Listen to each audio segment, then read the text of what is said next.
सर्वप्रथम त ठिक भन्नाले अब मैले स्पष्ट रूपमा एउटा कुरा चाहिँ म सबैलाई बताउन चाहन्छु। त्यो चाहिँ के हो भने जबसम्म भाषा छ तबसम्म हाम्रो अस्तित्व छ। अनि हाम्रो अस्तित्व मास्न चाहनेहरूले सबैभन्दा पहिला हाम्रो भाषा मास्न चाहन्छन् है। र यो एकपटक होइन, हाम्रो भाषा मास्ने षड्यन्त्र पटक पटक पटक पटक भएको 17को त्यत्रो ठुलो आन्दोलन पनि भाषाबाटै सुरु भयो। त्यसपछि पनि एउटा प्रयास भयो र हिजो अस्ति पनि मुख्यमन्त्री ममता ब्यानर्जीले मालदाको एउटा प्रशासनिक सभामा चाहिँ बङ्गला भाषा अनिवार्य भन्नु। बङ्गला भाषाको विरुद्धमा म कहिले पनि छुइनँ। पश्चिम बङ्गाल राज्यमा म बङ्गला भाषाको विरुद्धमा जानु मूर्खता हो। तर जसरी बङ्गला भाषा भारतको संविधानको 8औं अनुसूचीमा अन्तर्भुक्त भएको छ, त्यसरी नै नेपाली भाषा पनि भारतीय संविधानको 8औं अनुसूचीमा अन्तर्भुक्त भएको छ। त्यसले गर्दा यो दुईवटा भाषाको, बङ्गला भाषा नेपाली भाषाको मर्यादा संवैधानिक रूपले बराबर छ, एक सुत तलमाथि छैन। अनि एउटा संवैधानिक मान्यता प्राप्त भाषाले, त्यो भाषीले अर्को संवैधानिक मान्यता प्राप्त भाषामाथि चाहिँ जबरजस्ती आफ्नो भाषा थोपर्नु चाहिँ प्रकृतिको न्याय अन्तर्गत पनि पर्दैन, कुनै पनि न्याय अन्तर्गत पर्दैन। यो चाहिँ बङ्गालको क्षेत्रीय औपनिवेशिक संस्कारको एउटा प्रयोग हो कि जबरजस्ती अब हाम्रो नानीहरूले भोलि बङ्गला भाषा पढ्न थालेपछि त गाह्रो हुन्छ। उनीहरू के अरे कम्पिटिसनमा आउँदैनन्। हाम्रै भाषा अब अहिले क्लासमा भएको नेपाली भाषा र अङ्ग्रेजी भाषा सिक्नु नानीहरूलाई गाह्रो भइरहेको हुन्छ। अझै अर्को भाषा थपिन्छ होइन। अनि यो जुन बङ्गाल सरकारको एउटा सोच छ, जुन चाहिँ त्यो दिन मुख्यमन्त्रीले भन्नुभयो बङ्गालमा बस्यो भने बङ्गला जान्नु जरुरी छ, त्यसले गर्दा बङ्गला कम्पलसरी भन्नु। त्यसो हो भने हिन्दुस्तानमा बस्नु, भारतमा बस्नुको लागि हिन्दी भाषा जान्नु जरुरी छ। बङ्गालको प्रत्येक स्कुलमा हिन्दी भाषा कम्पलसरी गर्नुहोस्। कम्पलसरी बङ्गला कम्पलसरी भने हिन्दी पनि कम्पलसरी पढ्नै पर्ने गर्नुहोस्। किन भारतीय हुनुको नातामा त्यो गर्नु पर्यो नि त। तर जब बङ्गालले भारतीय हुनुको नातामा हिन्दी कम्पलसरी गर्न सक्दैन भने दार्जिलिङ पहाड तराई अनि डुवर्सले पनि हाम्रो आफ्नै भाषा छ, यहाँको आफ्नै संस्कार छ, संस्कृति छ। कम्पलसरी भने हिन्दी पनि कम्पलसरी पढ्नै पर्ने गर्नुहोस्। किन भारतीय हुनुको नातामा त्यो गर्नु पर्यो नि त। तर जब बङ्गालले भारतीय हुनुको नातामा हिन्दी कम्पलसरी गर्न सक्दैन भने दार्जिलिङ पहाड तराई अनि डुवर्सले पनि हाम्रो आफ्नै भाषा छ, यहाँको आफ्नै संस्कार छ, संस्कृति छ। हामीमाथि कुनै पनि भाषा जबरजस्ती नथपियोस्। म स्वयं पनि बङ्गला बोल्न जान्दछु, तर मैले बङ्गला रहरले सिकेको। त मलाई करकाप गरेर सिकाइयो भने त्यो राम्रो होइन।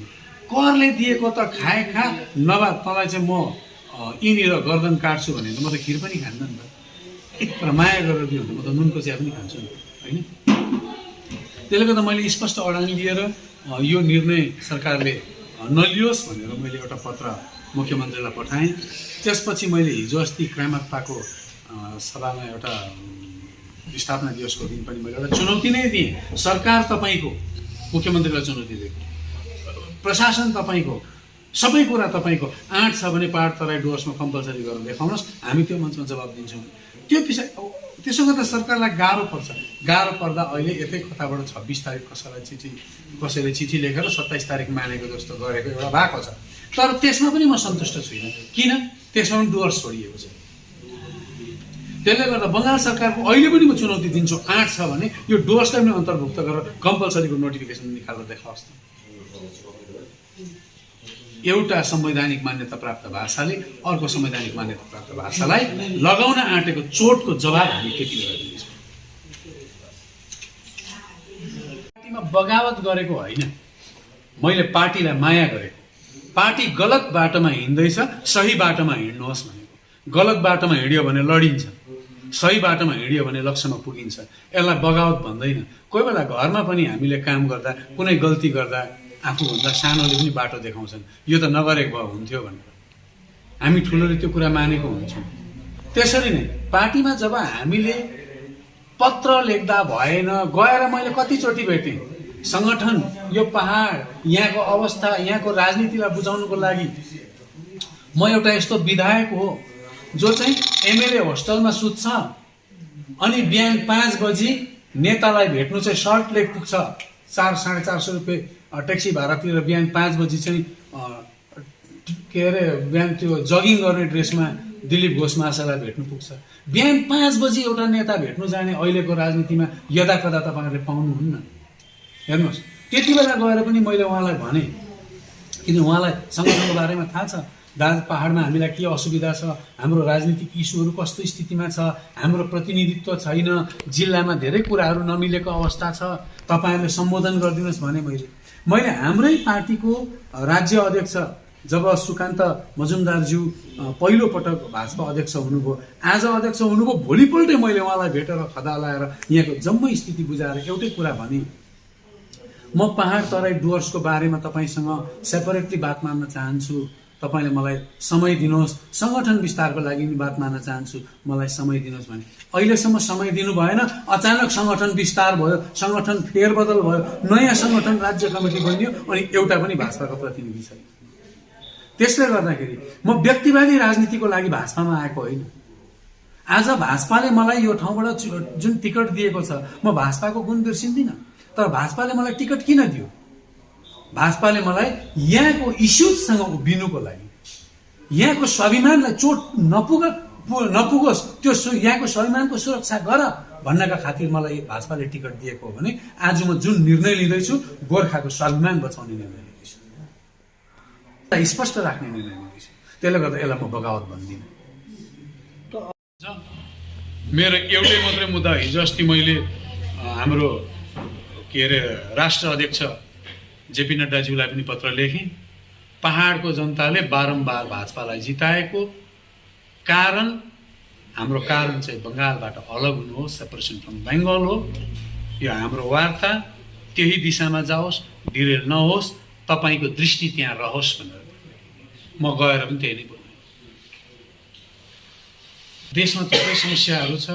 अब वार्ताको डेट कहिले राख्ने त्यो गृह मन्त्रालयको प्रेरोगेटिभ हो, त्यो गृह मन्त्रालयले जहिले पनि डेट दिन्छ। मलाई हो डेटसँग मतलब छैन, तर हाम्रो मुद्दासँग मतलब छ।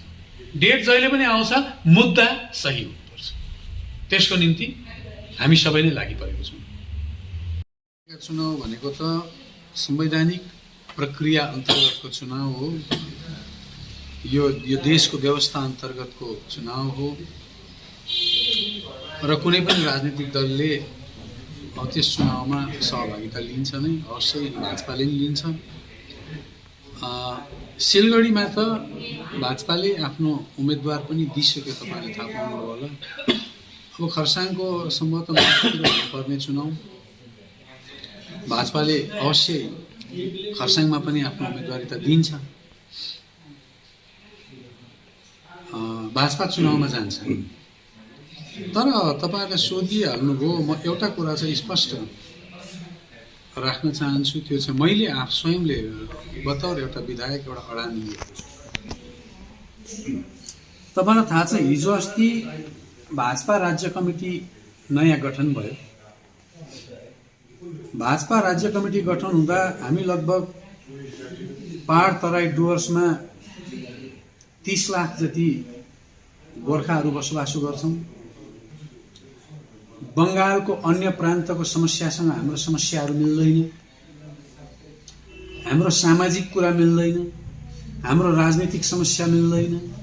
त्यसले गर्दाखेरि हाम्रो आफ्नै किसिमको समस्या हुन्छ जुन चाहिँ राज्यमा बसेका नेताहरूले बुझिरहेका हुँदैनन्। त्यसले गर्दा हाम्रो कुराहरूलाई राज्यसम्म पुर्याउने, राज्य कमिटीमा पुर्याउनको निम्ति भाजपाले गोर्खा जातिबाट पनि राज्य कमिटीमा प्रतिनिधित्व दिनुपर्ने थियो।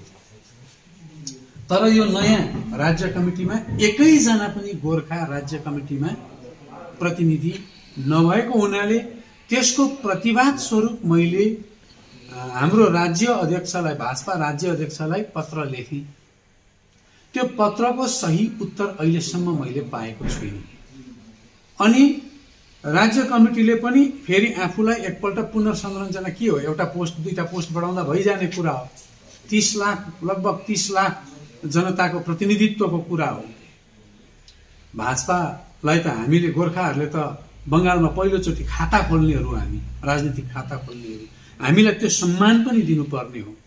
त्यसले गर्दा मैले आफ्नै पार्टीभित्र पनि एउटा प्रतिवाद गरेँ, विरोध गरेँ। अनि म अझै पनि एउटा प्रतिवाद स्वरूप मैले निर्णय लिएको छु, जुन अहिले तपाईँले सोध्नुभयो कि तपाईँहरू चुनावमा जान्छ कि जाँदैन। अवश्य भाजपा चुनावमा जान्छ।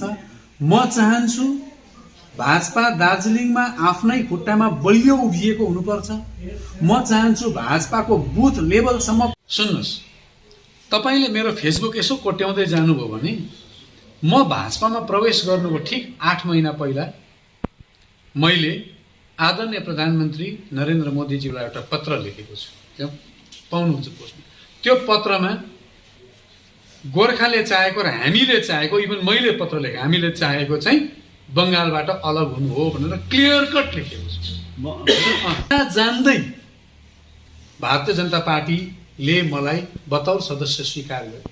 अनि मैले सांसदको चुनावमा पनि पीपीएस भनेको गोर्खाल्यान्ड हो, अलग राज्य हो भन्दै प्रचार गरेँ। त्यो जान्दा जान्दै भाजपाले मलाई टिकट दियो भने भाजपाले मलाई टिकट दिनुको पछाडि त्यही कुरालाई अगाडि बढाओस् भनेर हो, अर्थ होइन भन्ने मेरो बुझाइ हो। पीपीएस भनेको पश्चिम बङ्गालबाट अलग, त्यति असर दिन्छ। अब त्यो भोलि केन्द्रले कस्तो रोल निभाउँछ। गोर्खा जाति लाटो छैनन्, गोर्खा जाति लाटो छैनन्। पहिला पहाडमा हुर्के है, खोला खाल्सा हिँडे, छहरातिर त्यति बेला भारी बोक्यौँ, नुनको भारी बोक्यौँ होला, निधारमा ड्याम होला। अब यो मोबाइलको युग हो, ससानो कुरा पनि आइपुग्छ। अब गोर्खा जाति लाटो छैन। अब धेरै ढाँट्दा गोर्खा जातिले पत्याउँदैन। त्यसले गर्दा न राज्यले नै ढाँटोस् न केन्द्रले नै ढाँटोस्। राज्य र केन्द्रले अब गोर्खासँग साह्रै खेलाची गर्न सक्दैन। हाउस नलागे पनि हामी सबैजना विधानसभामा जाउँ, भेला हौँ, त्यहीँनिर मिडिया बोलाउँ, यो कुराको प्रतिवाद गरौँ र हामी स्ट्रिटमा निक्लौँ। हामी गयौँ, मनोज तिग्गाज्यूले बोल्नुभयो टोर्सबाट, पहाडबाट मैले बोलेँ, शुभेन्दु अधिकारीज्यूले बोल्नुभयो। एउटा लिडर अफ अपोजिसन लागेर हामीले स्ट्रिटमा आएर जब कलकत्तामा पर्जापट्टाको मुद्दा उठायौँ भनेको, लिडर अफ अपोजिसनले उठाउनु भनेको त भाजपाले राज्य लेभलमा उठाएको हो नि त। तर त्यति बेला पहाड मौन बस्यो, पहाडमा कुनै हलचल भएन। यत्रो ठुलो मुद्दालाई राज्यको गल्लीमा पुर्याउँदा पनि पहाड मौन किन बस्यो भन्ने कुराको प्रश्नको उत्तर आजसम्म मैले पाउन सकेको छु। पहाड जति नै मौन बसोस्, यो हाम्रो उत्तरदायित्व हो। किनभने मौन पहाड मात्रै होइन, हामीलाई मतदान गर्ने भोटर पनि मौन छन्। साइलेन्ट मेजोरिटीले जिताएको, उहाँहरू बोल्न चाहँदैनन्। किनभने उहाँहरूले देखेको छन् अन्याय, अत्याचार, घर कुड्की गरेको, छोराहरू जङ्गल पस्नु परेको देखेको छन्। त्यसले गर्दा त्यो भिड बोल्नु चाहँदैन। त्यो भिड जो बोल्न चाहँदैन, जो भित्रबाट डराएर बसेको छ, तर जुन भिडले हामीलाई विश्वास गरेको छ, त्यो भिडको लागि पहाडको अरू मौन बसे पनि हामी चाहिँ पर्जापट्टा मात्रै होइन, हामीले वचन दिएको सबै इस्युमा नै बोलि नै रहन्छौँ, चाहे अरू चुप लागेर बसौँ।